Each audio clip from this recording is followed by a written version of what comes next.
All right, guys, good morning. We're going to continue our Meet the Coach series. We've got a special treat for you here. We've left the state of Florida, and we are heading to New York, Brooklyn, New York, just outside New York City.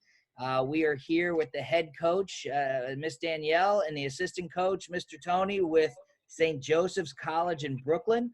This is a Division III university in the big city. Now, what sets that apart a little bit different than the state of Florida, we don't have any Division III colleges here in Florida, but there's a lot of great academic and athletic opportunity at all levels if you continue to hear me preach. So, Coach Tony, you're scheduled to come down to our 99% showcase and do some recruiting there. So you had a great idea to bring Coach Danielle on to the interview and kind of expose her university and let the world be introduced to her. So if you could, coaches, just take a minute. We'll start with you, Coach Danielle. Just kind of introduce yourself, who you are, kind of your background a little bit, and let people know who they're talking to. Sure thing. Hi, everyone. How are you? My name is Danielle Fazzolare. I'm the head coach here at St. Joe's. This was my 5th year with St. Joe's, so next year will be my 6th. It's been a tremendous opportunity to be coaching here, and we've made a lot of strides and progress through my last 5 years here. We are now recruiting regionally throughout the United States or all over the place. So we are not limited to one specific area anymore, which is how it used to be.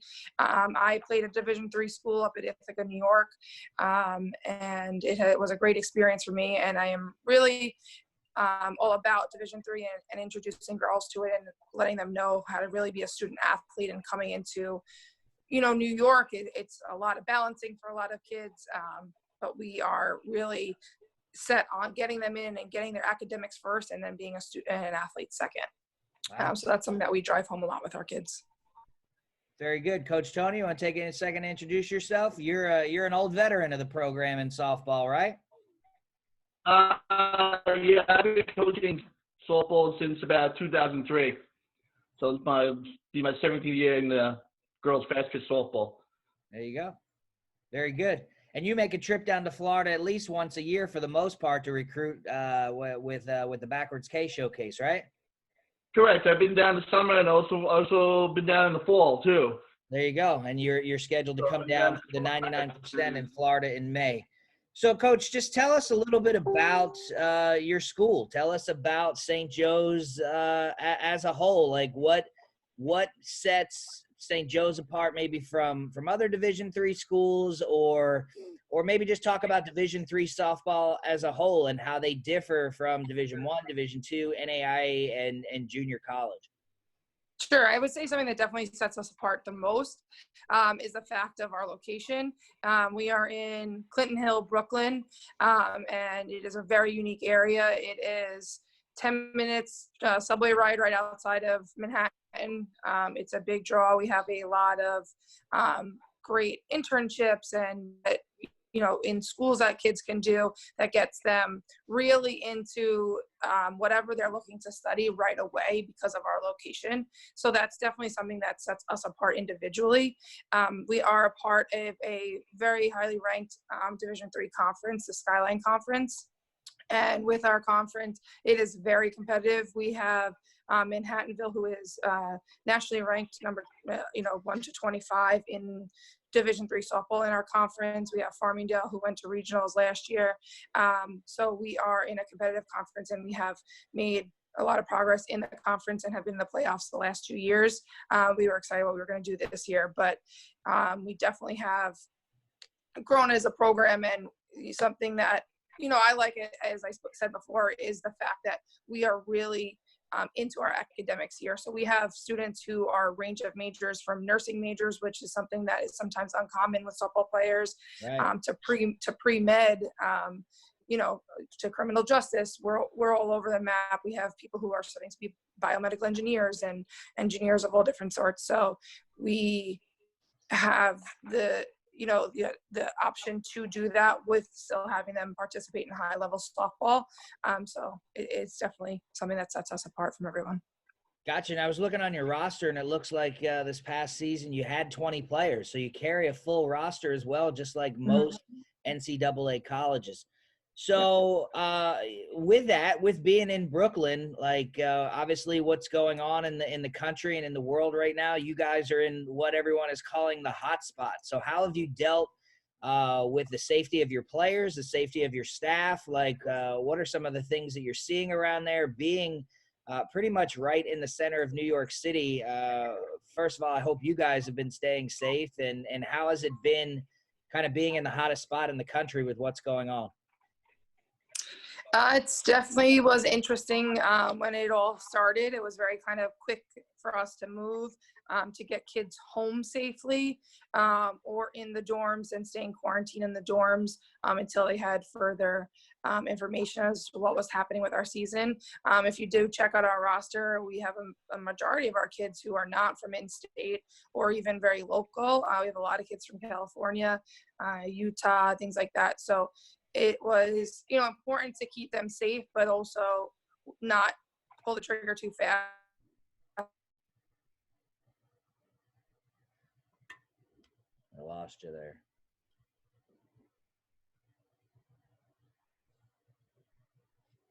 I lost you.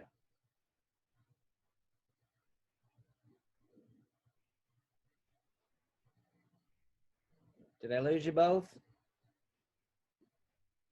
Spreading things too fast or anything like that. So, all right, Coach, I interrupt you for a second. I lost you for about a 30-second oh no span there. I just saw your smile there, but nothing else. So if you could just maybe reiterate the last 30 seconds you said. I'm sorry. No, that's okay. Yeah, so I was just saying that once we got word of what was happening, we were shut down pretty quick. We had the kids quarantining in their dorms for the most part at first because we have a lot of kids from out of state. So they were quarantining in their dorms until they got official word as to what was going on. Once everything got shut down in New York, we started working with kids to get them flights home and stuff so that they were not in the epicenter, as you would call it, of New York, because it wasn't the safest place for them, especially being right in the heart of Brooklyn. So we were able to, get them home and safe, and now they're doing distance learning like the rest of the country. So I think that the school did a good job of making sure everybody was staying safe, but not worrying to get them home immediately until we had a little bit more information. And then once we got that information, we were able to make that decision to get them home. Sounds good. Well, I hope them continued safety and you guys as well. Obviously, we're not out of the storm yet, and we're still tracking and trying to figure out what this thing's doing. Yeah. All right. NCAA Division III. We know that Division I and Division II has given an extra year of eligibility for all players. And NAIA and JUCO has done that as well. Has Division III given that extra year of eligibility? And if so, how do you feel that's going to affect Division III? And does it have any direct impact on your senior class or your school in general? Yeah, so Division III granted it as well. So all of our kids will have an extra year of eligibility. Our seniors did have the option to come back. We are not having any of our seniors return. A lot of our seniors are, teaching majors or something of that sort, going to grad school. So for them, it didn't, financially or, professionally make sense for them to come back for another year. Right. So unfortunately, none of them are returning, which, is upsetting, but it also works out for our incoming class. So it doesn't affect our freshmen coming in whatsoever. And then if any of our returners decide to use it, then we'll go from there. And that's information that we'll get more when we get back to school, when we have, touch base with the kids about it more specifically. It may affect our recruiting. I don't think that many of our kids will use it unless they're deciding to go for a master's degree. And I think that's something that we might see throughout Division III, not a lot of student athletes using it. Gotcha. Just because, like you said, most of them, Division III schools are well known to be high academic schools, high academic programs. And a lot of your young ladies move on to lawyers, doctors, med school, law school, teaching, nursing. Yeah. And they want their professional careers, because no matter how long we try to hold on, for most of us, the game ends, right? At some point. Right, exactly. Unfortunately, it has to end. And I always, tell our girls that, like, you have 4 years to play and I want you to give it everything you got. But after that, realistically, you're not doing anything else with softball unless you're making a career out of it as a coach, because professionals aren't even making enough money to sustain life. So for sure. All right, let's see. So let's talk about recruiting. Talk about your recruiting program. You've said in this interview that most of your kids, or a lot of your kids, are from out of state, California, Utah. I know Tony comes down to Florida to try and find some recruits. I'm sure you both go some other places. So what is your recruiting program? How do you decide where you're going? What kind of events you're going to? How do you, at the end of your season, map out your summer or your fall and how and where you're going to recruit kids? I'll briefly talk about it, and then I'm going to let Tony talk about it a little bit as well. So I work with the other coaches on the staff. We have a good relationship with some of the tournaments out in California, which is why we have grown out there out west tremendously in the last couple of years. So we plan it out. I do a lot of our local Long Island, New York, New Jersey showcases out this way. And then we have another coach, Coach Rich, who goes out to California a lot, and we have Tony who goes down south, which is helpful. So we kind of spread ourselves all out to see that we're getting the best talent that we can, nationally, and not limiting ourselves to one specific area. So I think it's been super helpful in recruiting, well-rounded student athletes from, all over the country. Tony, you could talk about what happens when you go down south too.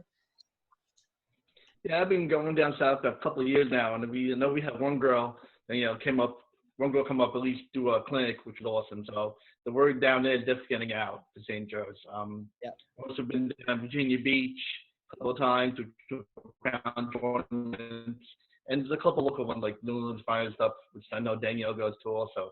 I'm also concentrating down in Florida because, as Bill said, there's no D3s. Yeah. So some girls might just want to play D3, and then Bill said they want to come to New York. So I'm trying to get those girls to come on up.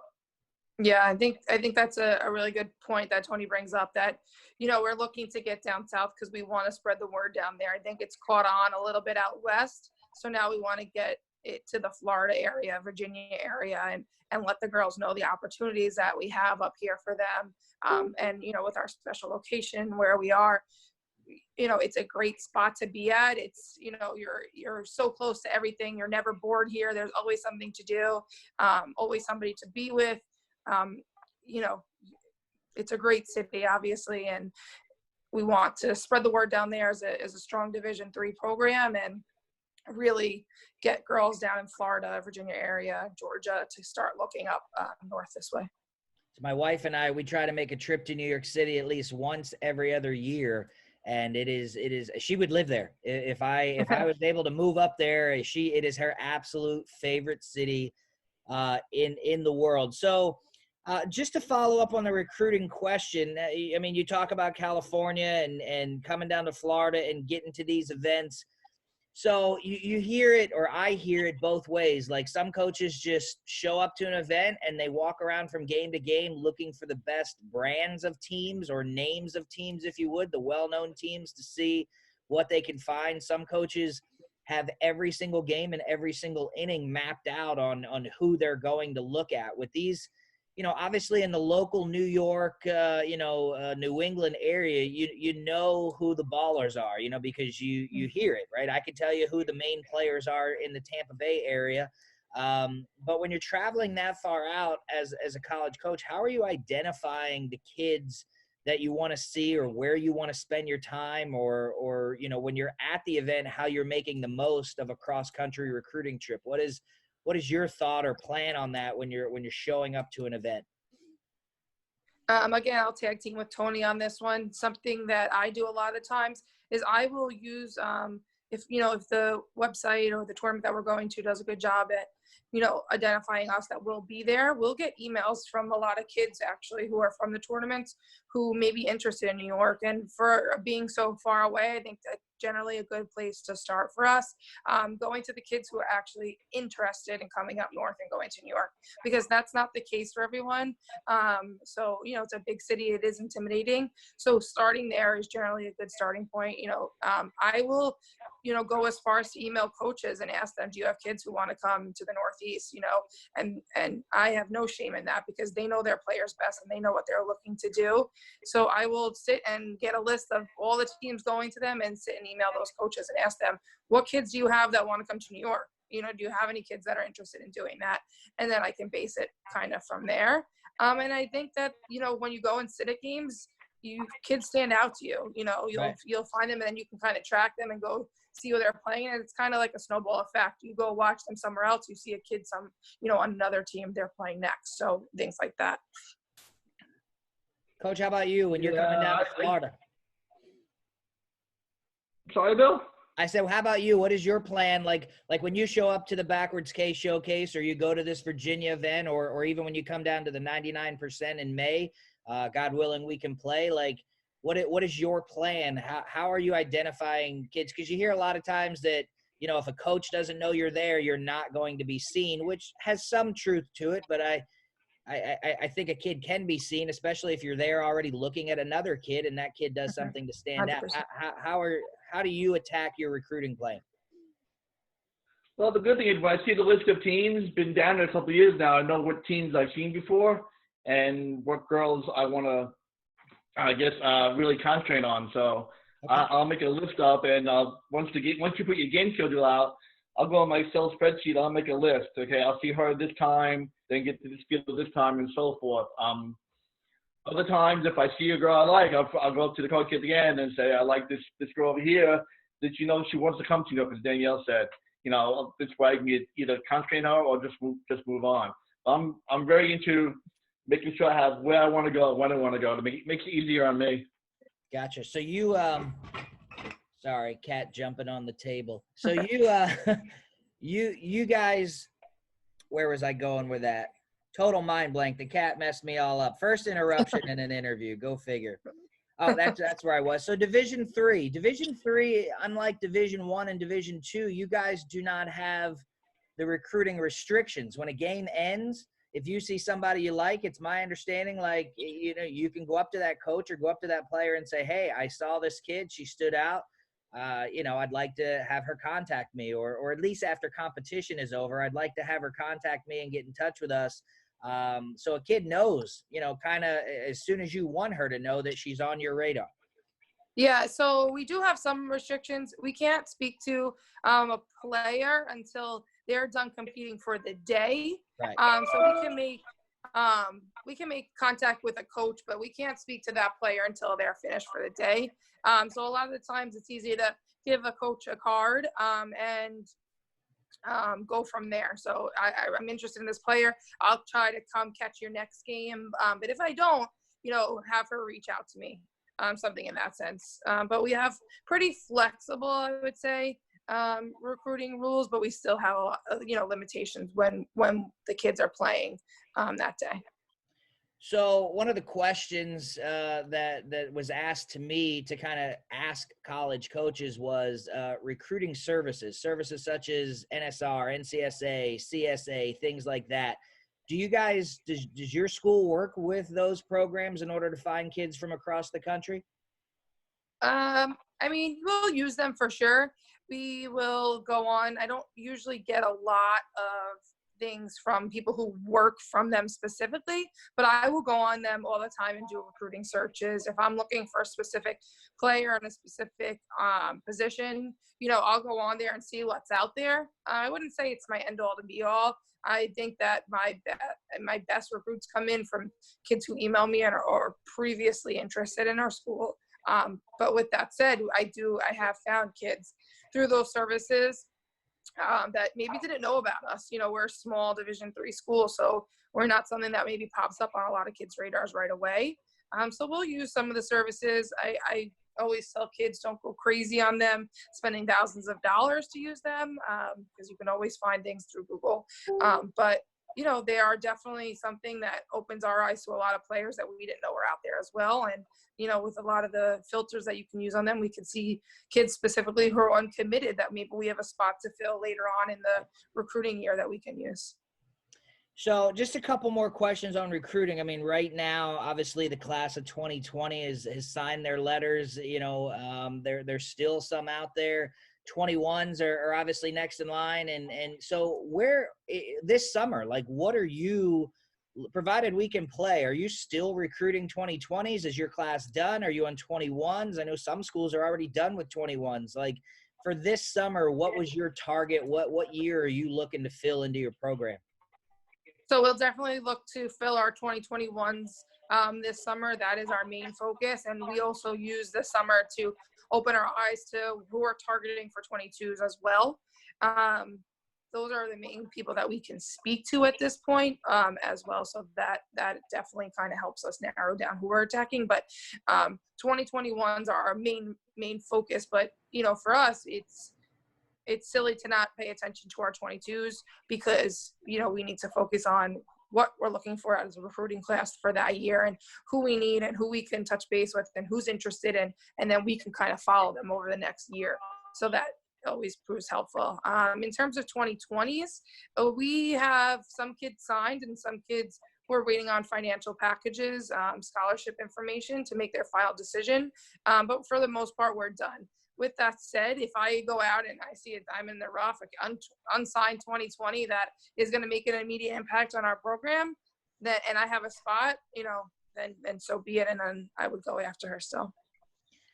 So one final question on recruiting then. I mean, with being Division III and I don't know if you call it an advantage, a disadvantage is just something you don't have. You don't have the opportunity for athletic scholarships, right? So obviously academics then would play huge. When you talk about a financial package for a Division III student athlete, how does that work? Because someone, may not have a clue. Do you draw other scholarships from different places, alumni funds? Does the school have academic money?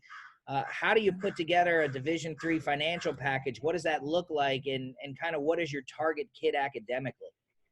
Yeah, so it is all academic based for the most part. We do have some grants for certain things. So we have grants for kids who are coming outside of, New York, Long Island, New York City area. So we have kids that can come from out of there and they get a grant specifically every year, no GPA requirements for it. Obviously besides being admitted to the school, but we have that, which is a nice grant. Besides that, we have academic things and we give a lot of academic money. We are one of the most affordable Division III private schools in our area, with our tuition being under $30,000 per year, which is super low for a private school. Yeah. We have a 13-to-1 ratio in our classes, so you're not getting that one-on-one attention for that price in many other places. Right. So we definitely use our academic money to, draw kids in because we are very generous with our money. And we have a range of scholarships depending on grades and SAT or ACT scores. But our kids start getting scholarships at a 85 average and a 900 on their SAT.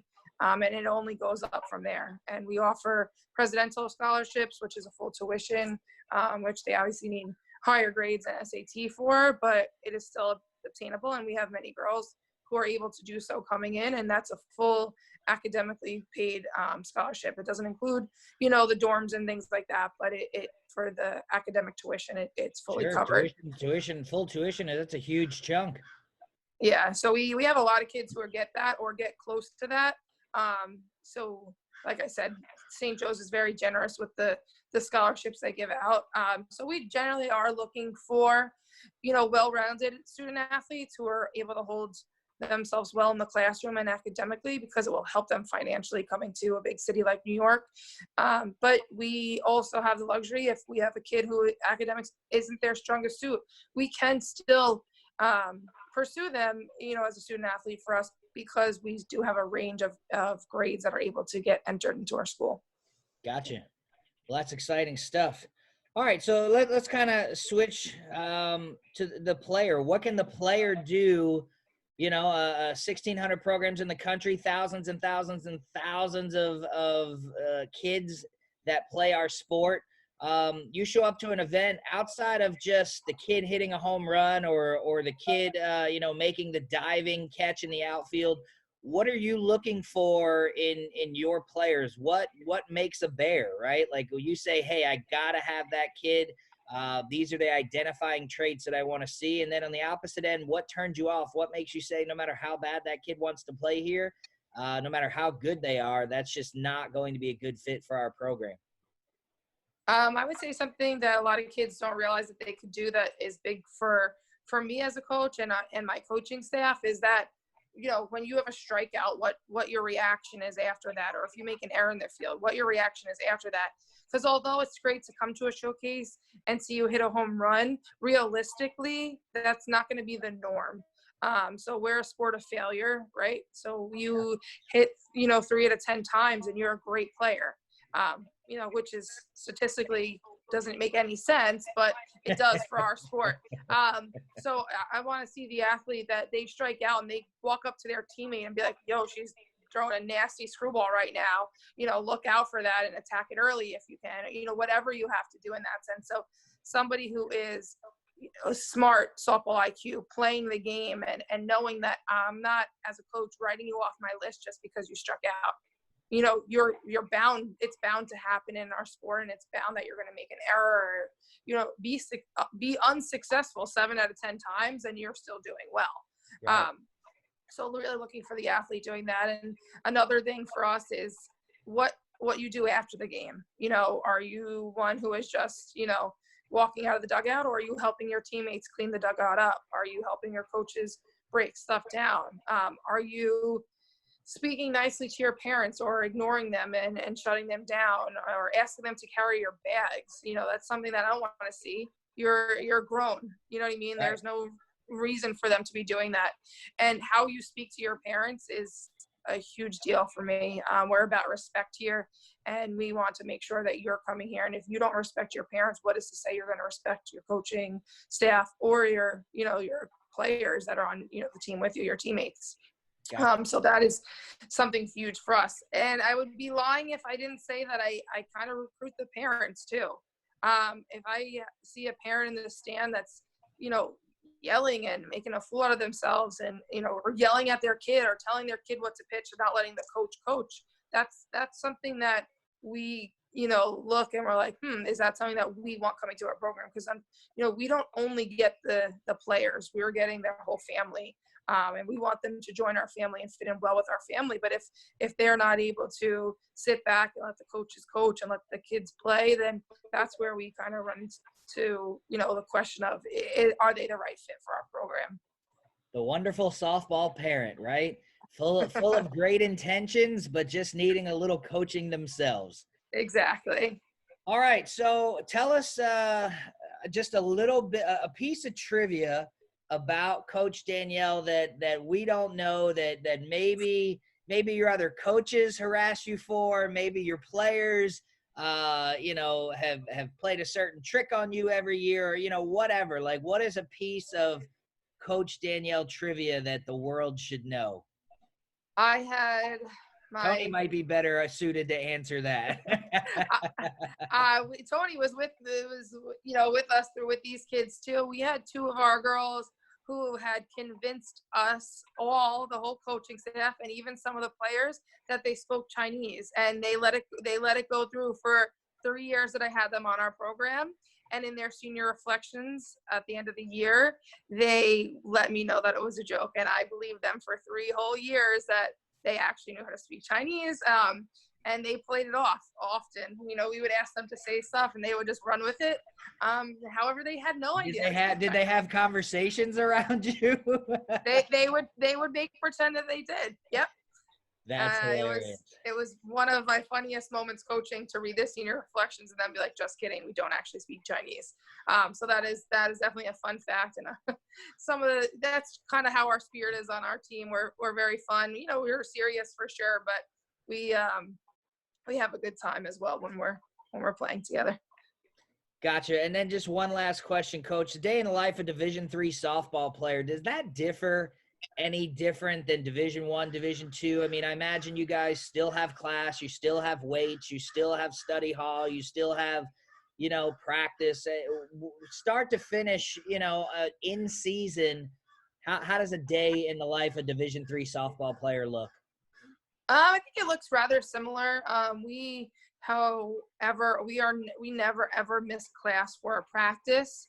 And being from a small school, we have sometimes classes that are only offered one time a week at a specific time, and it may interfere with practice schedules.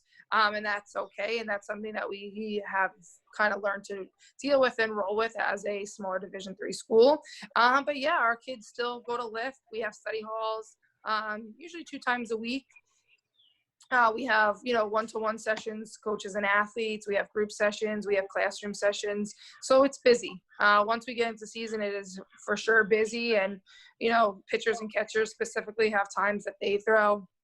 So it doesn't differ all that much from Division II and Division I, in the sense of the amount of hours that they put in. They still put in a lot of hours. It may look different, and there may be more kids that are in class than we would see in some other divisions, but we must be in class first, and that is always our priority. So we try to work our schedules best around it that we can. Gotcha.